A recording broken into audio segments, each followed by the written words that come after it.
Bonjour à tous. Nous voilà au jour 6 de nos 10 jours de prière. Aujourd'hui, tenez-vous fermement pour Christ et suivez-le pleinement quand la peur recule et que l'audace du ciel prend place. Une foi silencieuse ou une foi courageuse?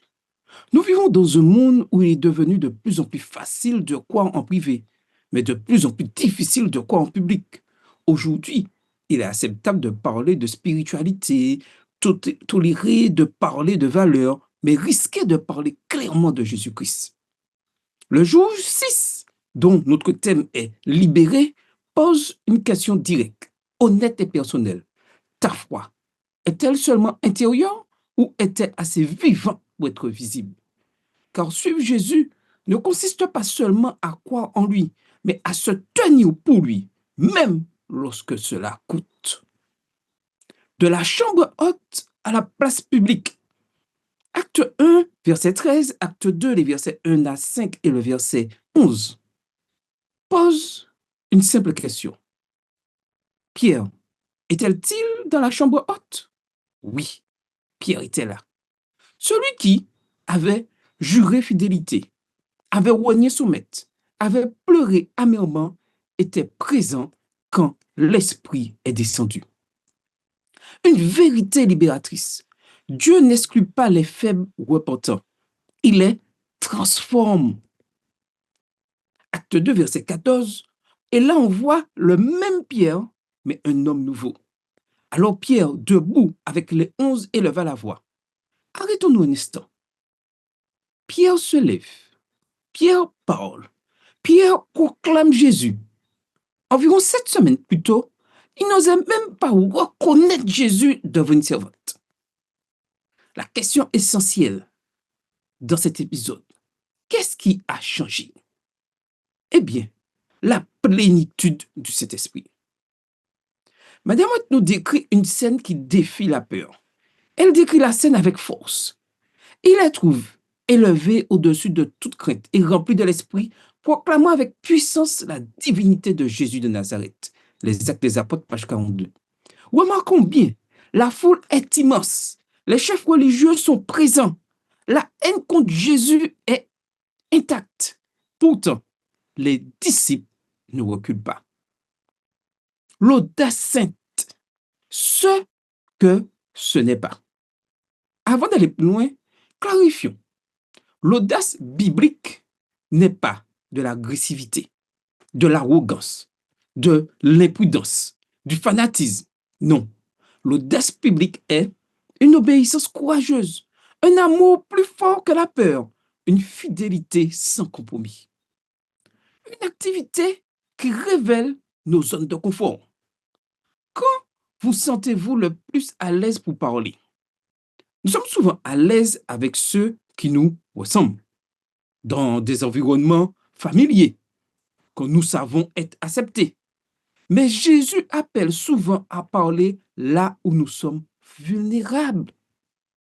Et Madame White nous dit qu'il est important d'avoir des cœurs en feu et des vies abandonnées. Et ceci dans les Actes des Apôtres, son livre à la page 46. Le cœur était rempli d'une bienveillance si profonde qu'elle les poussait à aller jusqu'aux extrémités de la terre. Pourquoi cette audace? Parce qu'ils avaient compris la croix, goûté la grâce, reçu l'esprit. L'amour chasse la peur.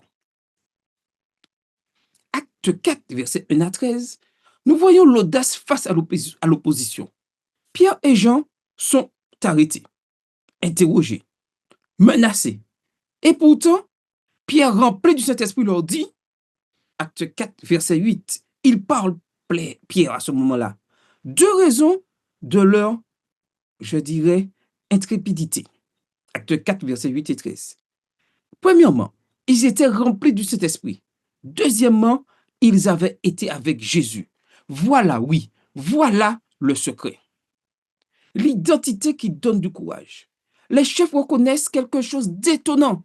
Ils reconnaissent qu'ils avaient été avec Jésus. Pas leur diplôme, pas leur éloquence, pas leur statut, mais leur relation. Acte 4, verset 21, nous voyons là une prière surprenante. demande-t-il après avoir été menacé? Prédiction? Non. Silence? Non. Retraite? Non. Il prie. Donne à tes serviteurs d'annoncer ta parole avec une pleine assurance. Et Dieu répond en les remplissant encore une fois. Et Madame White continue et parle d'un Pierre converti en profondeur. Toujours dans le livre Les Actes des Apôtres, page 62-63. Il n'était plus fier et vantard, mais modeste et méfiant envers lui-même. Le paradoxe du royaume.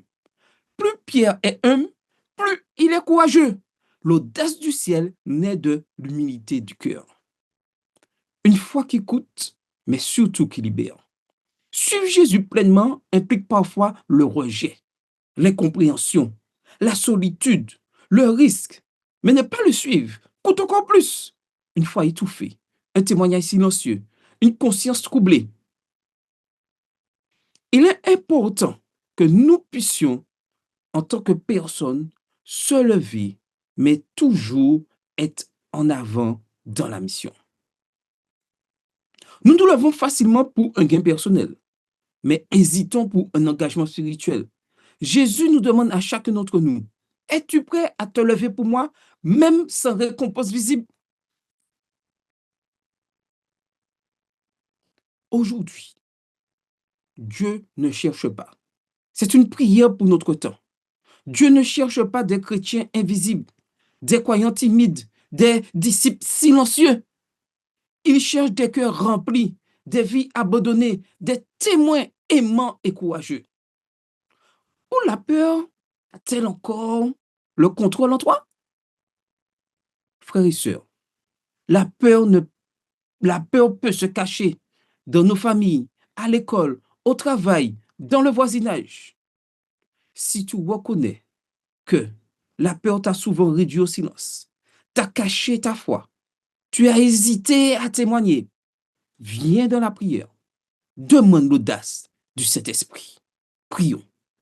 Seigneur Jésus, nous reconnaissons nos peurs, nos silences, nos compromis, mais nous croyons que le même esprit qui a transformé Pierre agit, oui, agit encore aujourd'hui. Remplis-nous, libère-nous, envoie-nous, que notre vie proclame que Jésus est vivant, Seigneur et Sauveur, au nom de Jésus. Amen. Amen. Amen.